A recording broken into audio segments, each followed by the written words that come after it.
सारथी education hub channel पर आप सभी का स्वागत है। आज हम जानेंगे भारत की 5 प्रमुख नदी प्रणालियों के बारे में आसान भाषा में। इंट्रोडक्शन। नदियाँ किसी भी देश की जीवन रेखा होती हैं। भारत में नदियाँ केवल जल स्रोत नहीं हैं, ये हमारी सभ्यता, आस्था, खेती और संस्कृति से गहराई से जुड़ी हुई हैं।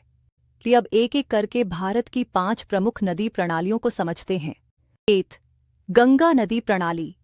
गंगा भारत की सबसे पवित्र और महत्वपूर्ण नदी मानी जाती है। यह उत्तराखंड के गंगोत्री ग्लेशियर से निकलती है और उत्तर भारत के बड़े हिस्से को जीवन देती है।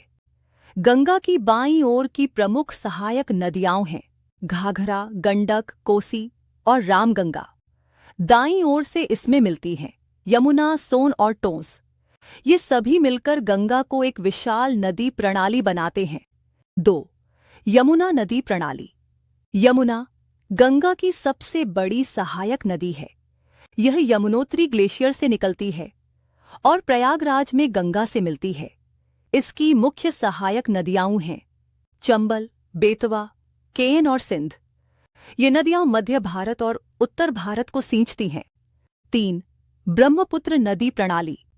ब्रह्मपुत्र नदी तिब्बत से निकलती है, जहां इसे यारलुंग त्सांगपो कहते हैं। यह अरुणाचल प्रदेश के जरिए भारत में प्रवेश करती है और असम राज्य में एक विशाल नदी बन जाती है। इसकी प्रमुख सहायक नदियां हैं तीस्ता, सुबनसिरी, लोहित, दिहांग और मानस। यह प्रणाली पूर्वोत्तर भारत के लिए अत्यंत महत्वपूर्ण है। 4.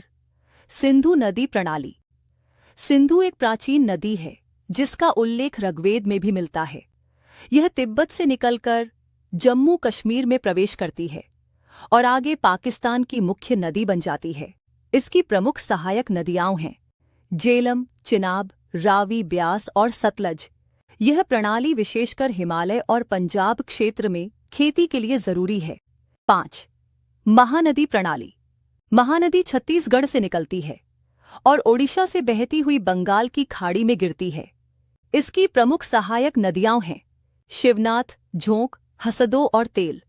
यह पूर्वी भारत की कृषि के लिए महत्वपूर्ण भूमिका निभाती है। समापन।